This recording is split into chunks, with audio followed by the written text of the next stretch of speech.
you want to go out and photograph birds, but you don't have time for an introductory to photography class to teach you what all those settings mean on your camera, and you're frustrated with the automatic setting results that you're getting. So let me tell you in this video what settings you need to go out there and successfully do bird photography. Hi, I am professional wildlife photographer Don Orkowski, and I'm going to tell you the settings that you should start out with if you're frustrated with the bird photography results that you're getting in automatic. So let's go. The first thing that we need to do is put our camera in the correct exposure mode. If you have two command dials on your camera, then choose manual exposure mode. Now don't worry, you're going to still be able to do autofocusing, and we're actually going to let the camera control the ISO by selecting auto ISO. What if you only have one command dial? In that case, you want to be in shutter priority. Now, if you use a Canon camera, that's going to be TV on that command dial. If you're not a Canon user, it's probably going to be S on that dial. If you look for P, S, A, and M, that S is what you want to choose.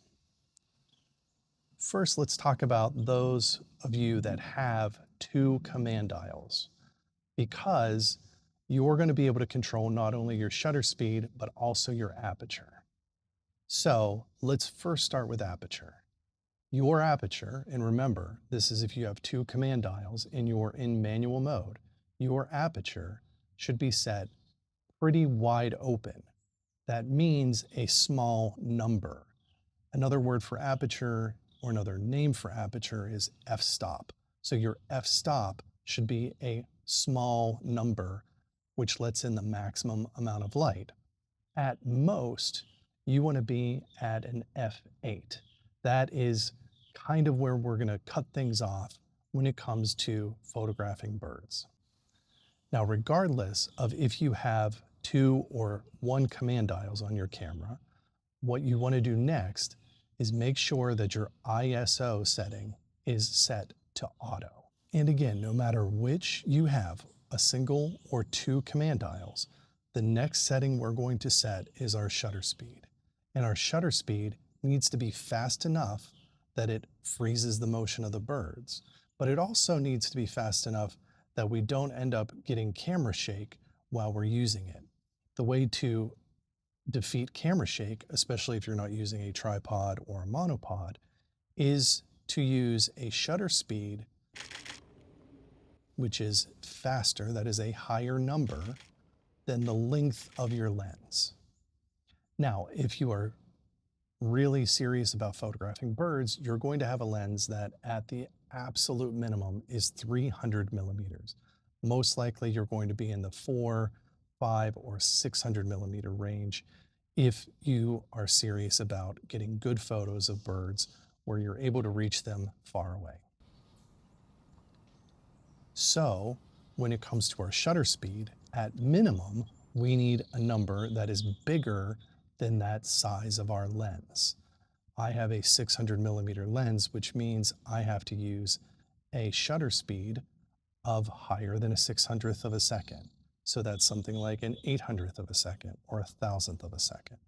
If you have a 400 millimeter lens, then you can be at 400 or 500, a 400th or a 500th of a second.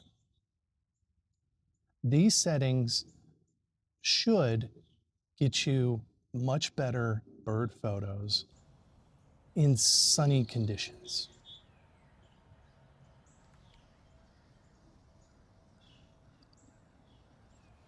And when it comes to photographing birds, oftentimes, even if they're sitting still on a perch, they're going to be moving around. So it's a good rule of thumb to be above 400 anyhow, regardless of the size of your lens. So these settings are for ideal days where the light is very bright, where you're not on an overcast day deep in the woods. If you are going deep in the woods, or it's overcast, or it's near sunrise or sunset, then You may need to adjust these settings so that your aperture is even larger. I said prior to this that 8 would be kind of our limit in that regard, but if it's overcast, you're deep in the forest, then something like 6.3, 5.6, that's probably as big as you want to go. And now you might look at your lens and say, my f-stops don't go below 6.3 or don't go to 5.6. If that's the case, use the biggest aperture that you have. If that's 6.3, so be it.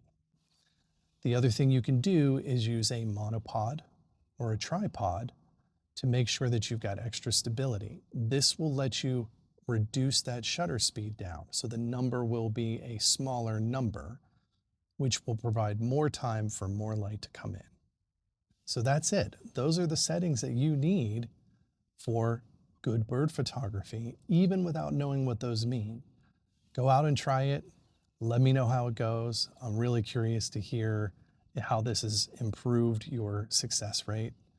And when you're ready to really find out what all those settings mean and what they do, then I highly recommend that you watch my playlist of shorts that explain all of those settings in easy to understand ways. Or you pick up my book on exposure settings.